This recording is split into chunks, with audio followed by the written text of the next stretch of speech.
Welcome to the Starfleet Leadership Academy. Leadership development told through the lens of Star Trek. Your host, Jeff Akin, is a 20-year veteran of the public and private sectors in management and leadership. He specializes in helping people unlock their true potential and is a huge Star Trek fan. And now, here's your host, Jeff Akin. Welcome. Thanks for joining me today. Leadership can be lonely, but it doesn't have to be. We often have support that we aren't taking advantage of or that we're not even aware is there. I'm going to talk about how to unlock the value of never trying to lead by yourself. And I'm going to pick up on a critically important theme I started into in the last episode of the podcast. And I'm going to do that as we watch the 5th episode of the 3rd season of The Next Generation, The Bonding. The Enterprise is orbiting a planet where the civilization destroyed itself. Worf is leading an archaeological dig to learn what happened. This planet was apparently once home to a race known as the Koinonians. It all seems to be going well until, out of nowhere, a device explodes, killing the archaeologist, Lieutenant Astor. And if that wasn't bad enough... Lieutenant Astor is survived by a son, Jeremy, 12 years old. His dad passed away 5 years ago. So Jeremy is now an orphan on the Enterprise.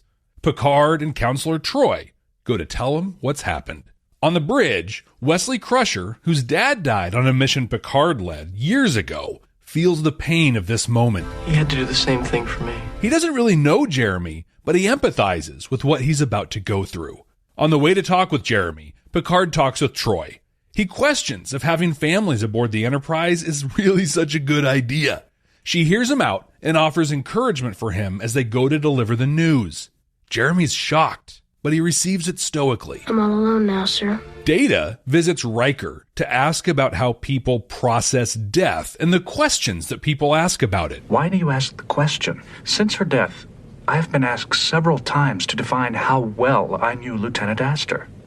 And I heard you ask Wesley on the bridge how well he knew Jeremy. Which leads to one of the most profound statements ever spoken. Maybe if we felt any loss as keenly as we felt the death of one close to us, human history would be a lot less bloody. Geordi LaForge takes a team to the planet to investigate the explosion.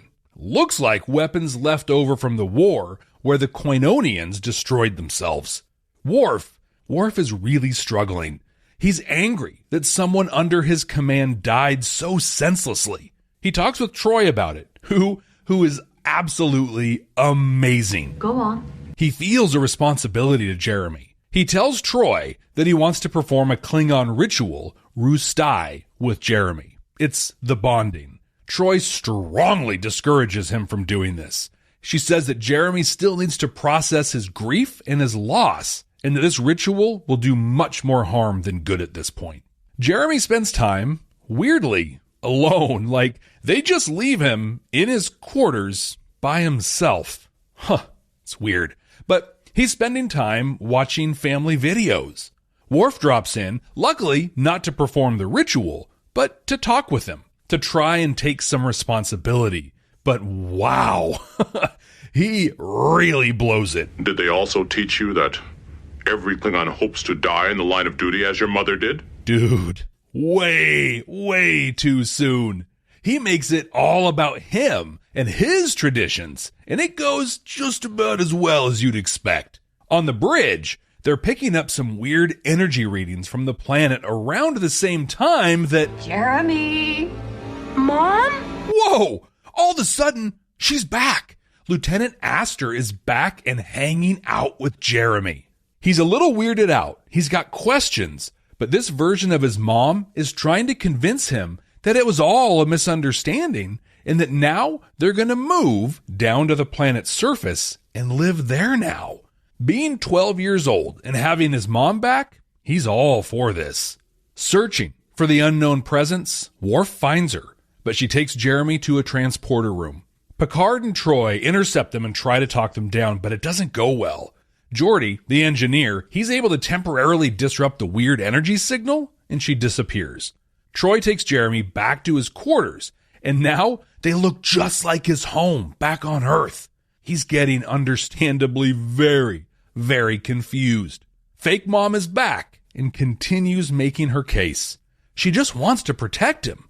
All she wants is for Jeremy to be happy. While the Koinonians destroyed themselves, there was another race on the planet, a race made from energy. They've survived, and the surviving life forms on this planet will not tolerate any further suffering as a result of that dishonorable past. So Picard does what Picard does, and explains that with their solution, taking Jeremy to live in a false world with a fake mom will cause nothing but suffering. It is at the heart of our nature to feel pain and joy. But, as we'll talk about in the command codes, he doesn't do this alone. Wesley Crusher joins them and shares his experience when he lost his father. This was very, very powerful.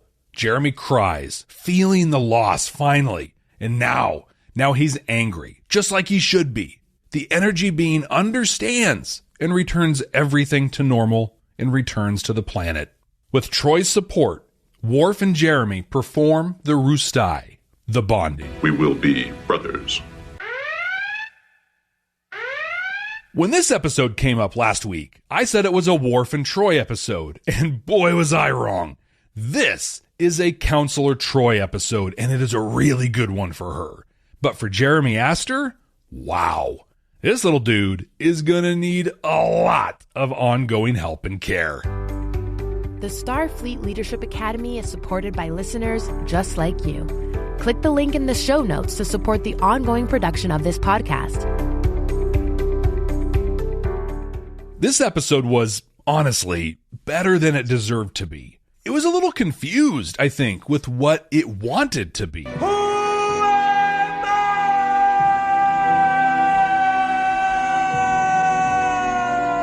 Is this a story about a mysterious alien culture that's still trying to right wrongs from generations ago? Is it an episode about human nature and how we cope with loss and grief? Is it about responsibility and the challenges of being in a leadership role? Well, in the end, I think it's a little bit of all those things, and honestly, maybe just the right amount of each of them to make this an enjoyable episode. I, very honestly, wasn't too excited about it when it popped up, but on my first watch through, I was pleasantly surprised. Not bad for a man of 133. Not bad at all. The downside to this one is the actor that played Jeremy Astor, the kid, just wasn't really good enough for what this role called for. He wasn't at all terrible, right? He didn't ruin the show, but I mean, I don't want to be mean about it, but he was just kind of a dry pancake in scenes that called for a fluffy Belgian waffle.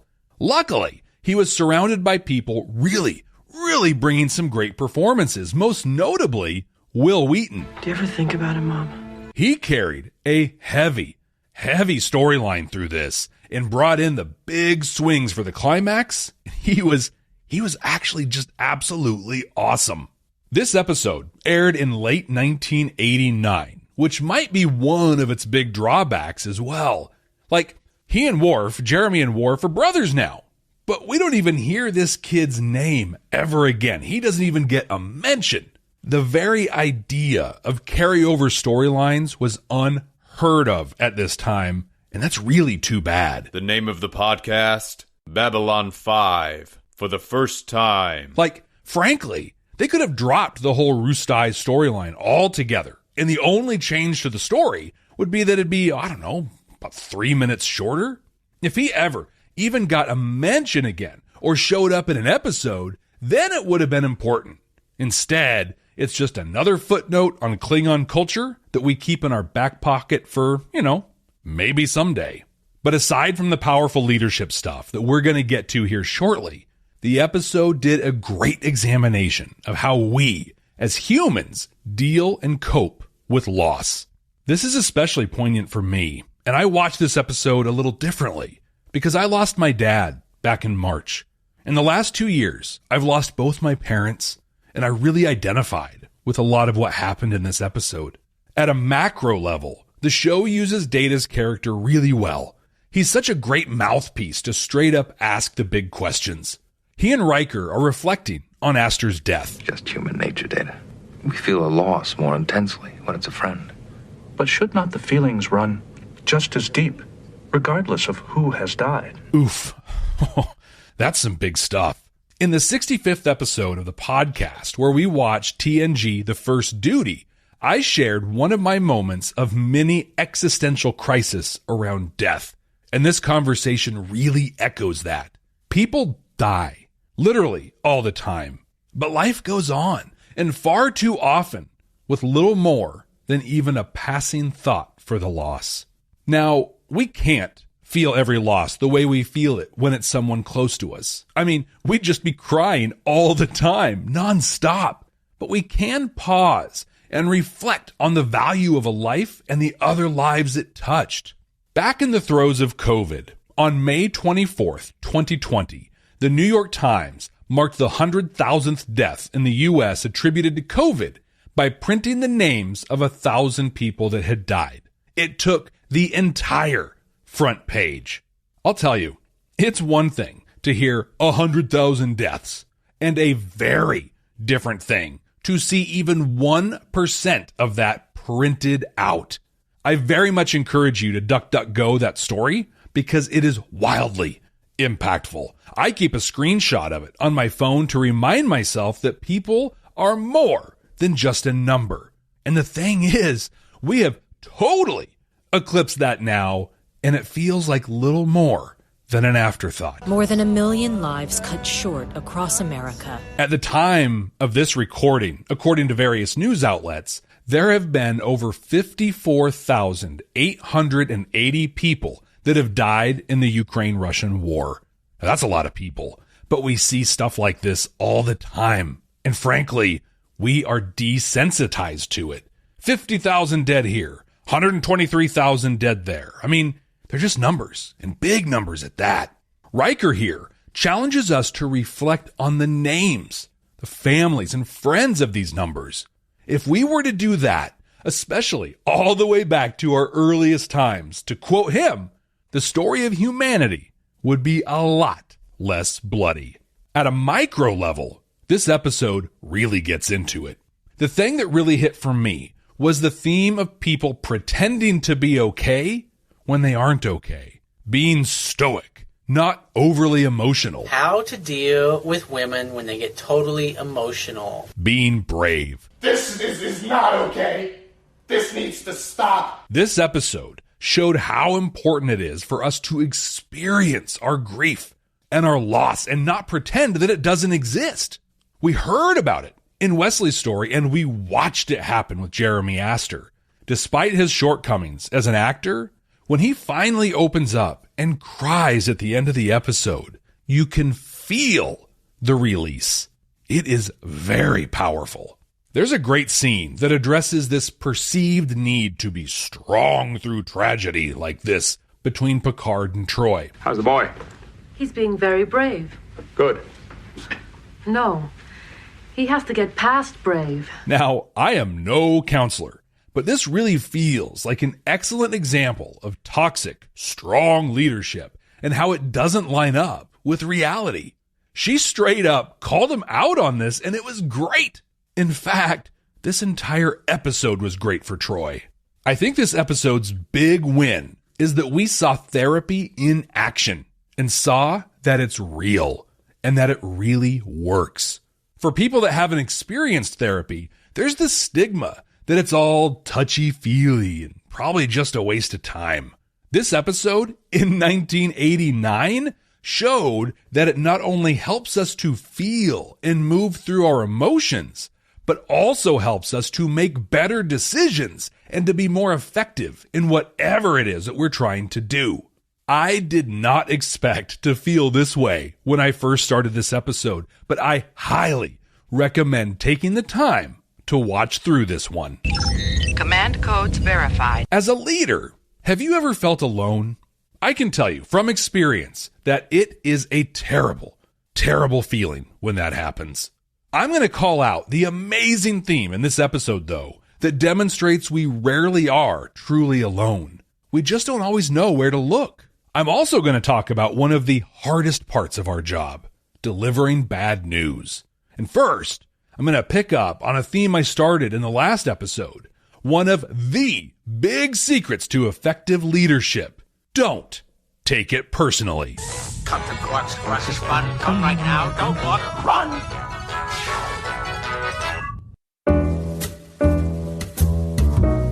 Hi, this is Jeff Akin from the Starfleet Leadership Academy. Most managers and leaders think that leading their team is all about task management and results. But the truth is, effective leadership starts with people first. See, the workforce is changing quickly, and most managers aren't prepared. They're stuck in an archaic leadership style that doesn't work anymore. As a result, their teams aren't giving full effort, and they're losing good employees. That's where I come in. Through the approach and style you have come to expect from the Starfleet Leadership Academy, I can help you become a galaxy-class person-first leader. All of my consulting packages include dedicated one-on-one time with you or your small team. I've helped thousands of leaders with the lessons from this podcast. Imagine the results and impacts you'll experience with my personal attention. If you're ready to take yourself and your team to the next level, visit bit.ly/SFLA Consulting to learn more and schedule a meeting with me. That's bit.ly/SFLA Consulting, or click the link in the show notes. I do carry a select line of unique artifacts and gemstones indigenous to this region. Why? Why do so many people insist on thinking everything is about them? Maybe I should ask Counselor Troi about that. But seriously, as leaders, managers, we often have to make decisions that aren't going to make everybody happy. Or we have to deliver messages that people aren't going to like. And yeah, people get upset when that happens. Have you ever had to deny a PTO or a leave request? Have you ever had a request of yours denied? I remember working at a silicon wafer factory for a very short time and being told my leave request was denied because I didn't get my bid in soon enough. Oh, I was furious. And so are the people that you have to do this to. But here's the thing, and I didn't realize this all those years ago, but it wasn't my supervisor I was actually mad at.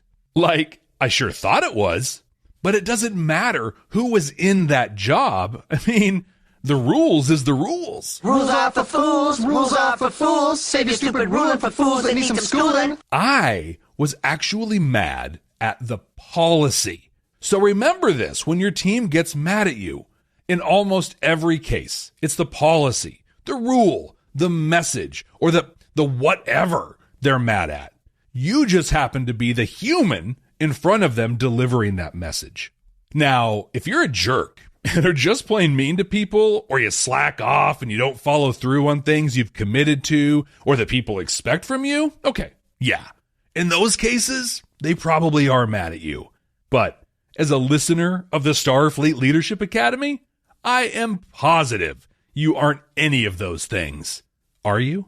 In this episode, there is a great scene near the end where Wesley Crusher, who's about 18 years old in this episode, shares his experience when he lost his dad on a Starfleet mission when he was serving under Picard on the USS Stargazer. Wesley was 5 years old when this happened, and Picard came to inform him, just like he did for Jeremy Astor in this episode when his mother died. And Wesley was so mad, he was furious, as anybody would be. Both Wesley and Jeremy lost their parent to accidents. They died senseless deaths, and they both died under Picard's command.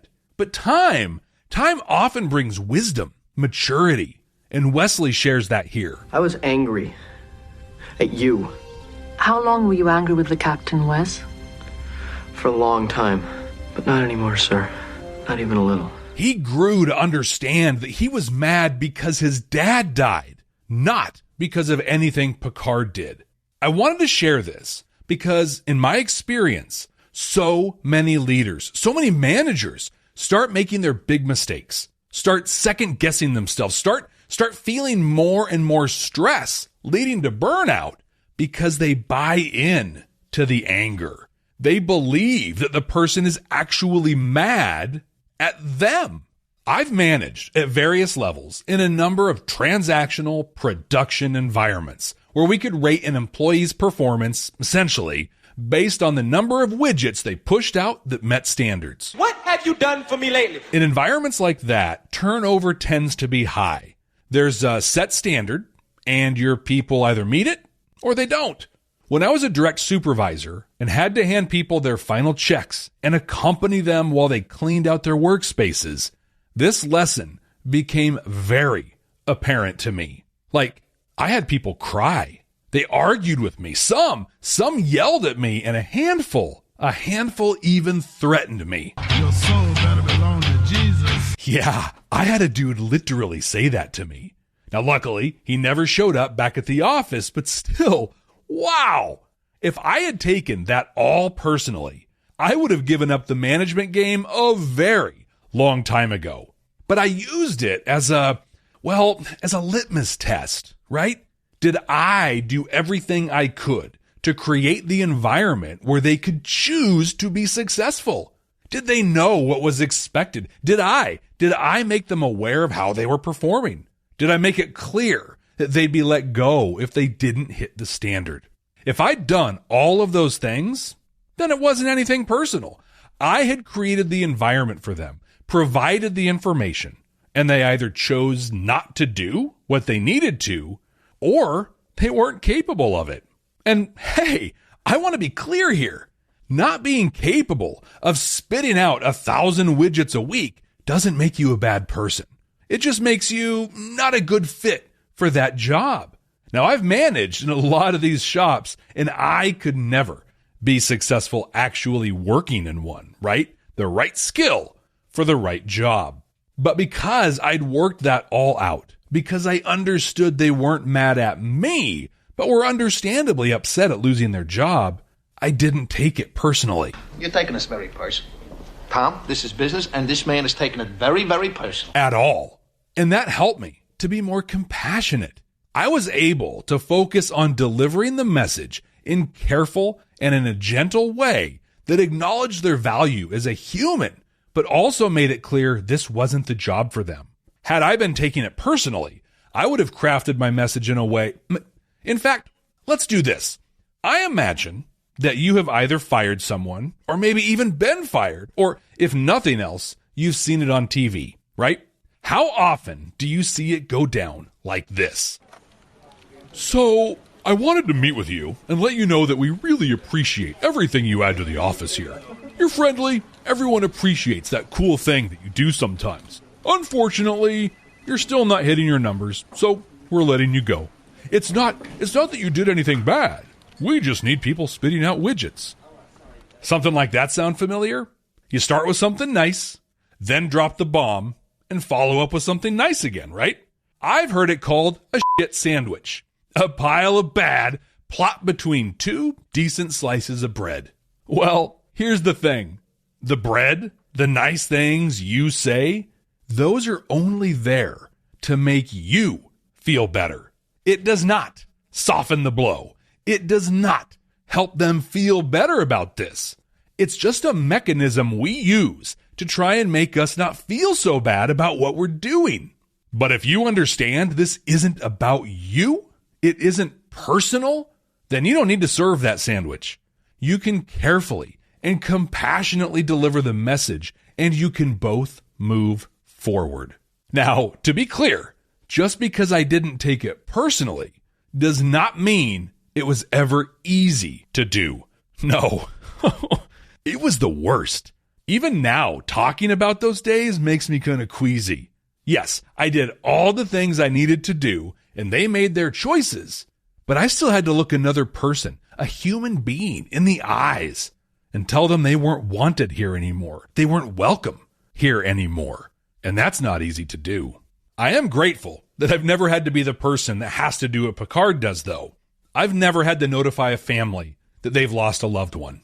I have, though, had to inform my work teams that a member of their team had passed away. It's different, but still so very hard. There was a conversation in this episode that really got me thinking about both of these scenarios. Informing people that someone had died and letting someone go. Really, it reminded me of all the types of bad news managers have to deliver. How do you get used to it? Telling them. You hope you never do. And I'll tell you, you never get used to it. You get more skilled at it, yeah. You develop better coping mechanisms for it, but you never get used to it. Every time I have to get in front of a person or a group to share something not great, I get butterflies in my stomach. And not the cool, I'm 16 and might maybe get to kiss the girl kind of butterflies. More like the, I feel like I need to throw up right now and would honestly rather do that than get in front of these people right now kind of butterflies. But that's the job.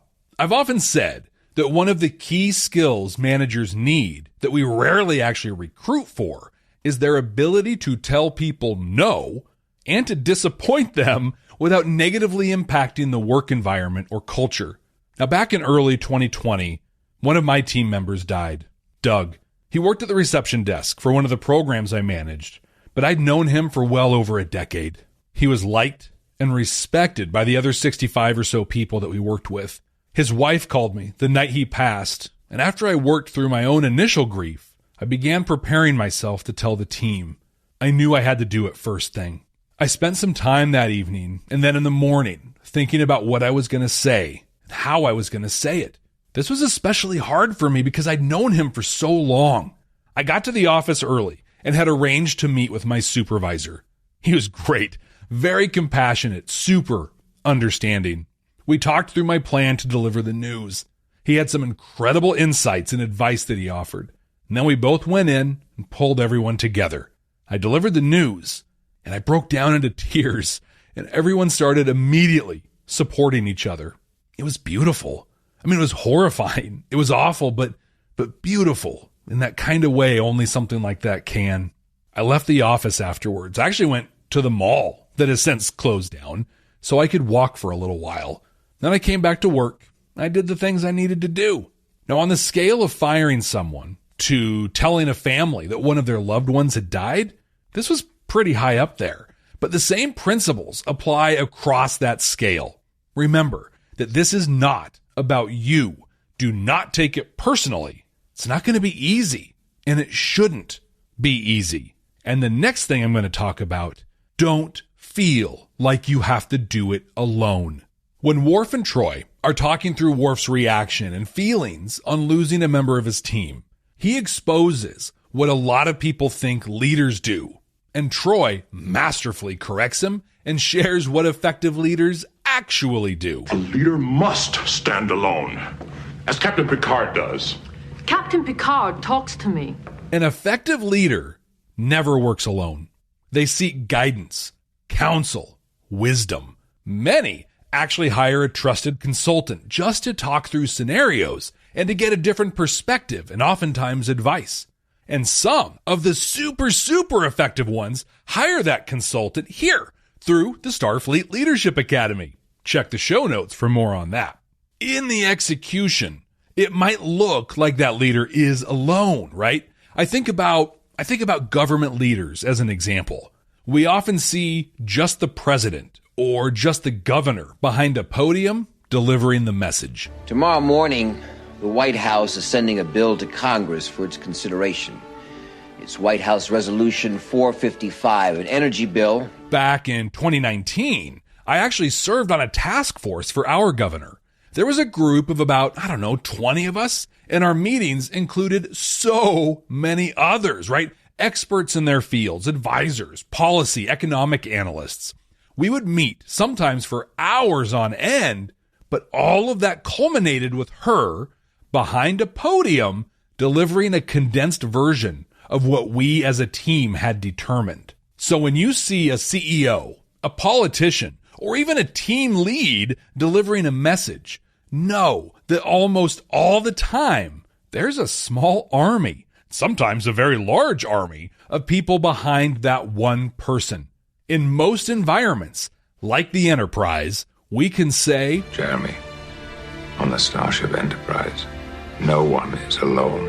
For some of the bigger things, though, you do actually bring others in with you, like physically.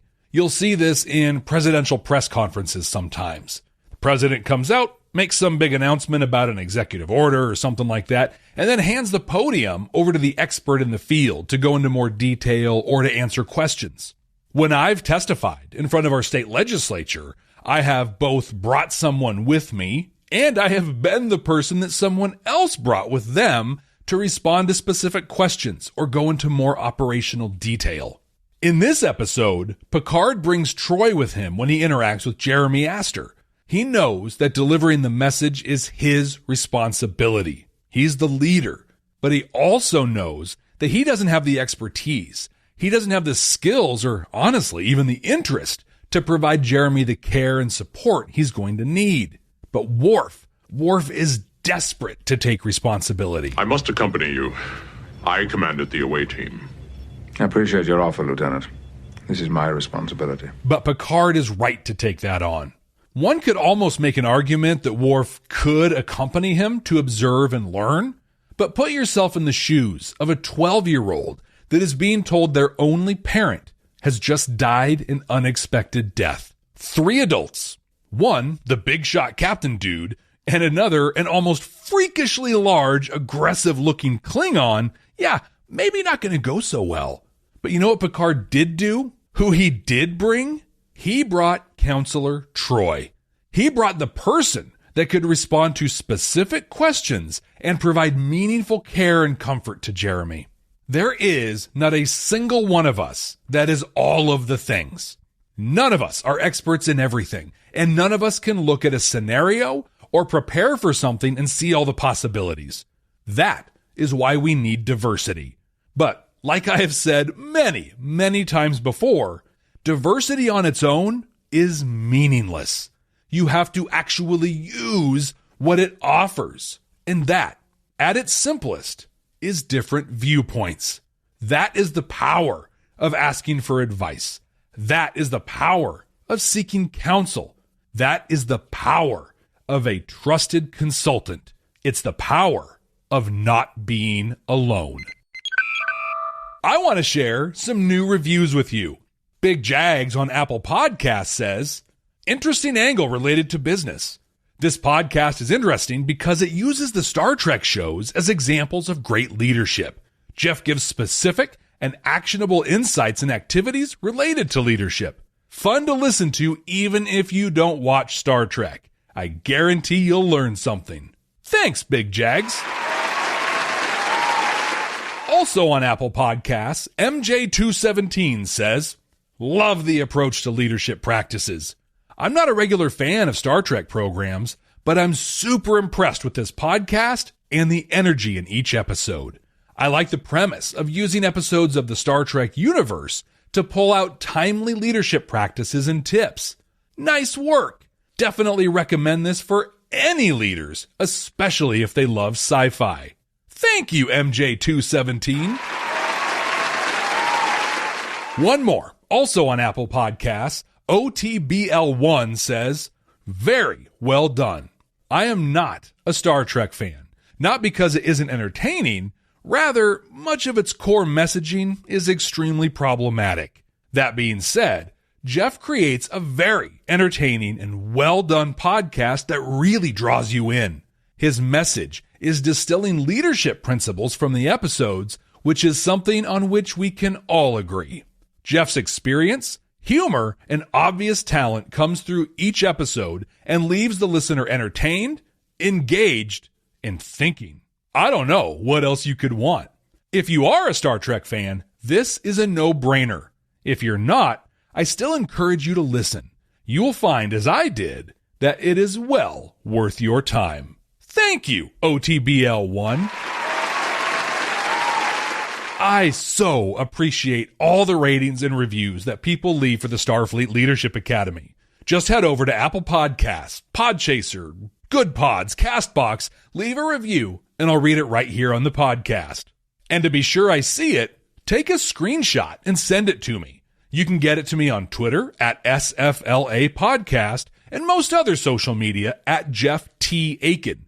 That's Jeff, T as in Troi is amazing in this episode, A-K-I-N. Computer, what are we going to watch next time? Working.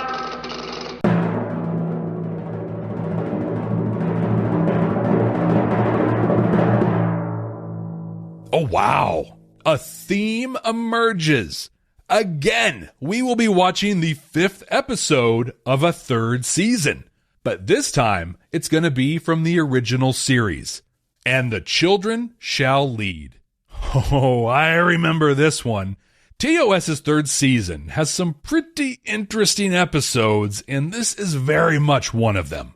Imagine, if you will, a group of kids, children, surrounding Captain Kirk doing the ring around the rosies thing. Yeah, this is that one. I'm going to have a lot to say about it for sure, but I do know it has some absolutely epic Spock and McCoy comments that I know we'll be talking about. But until then, ex astra scientia!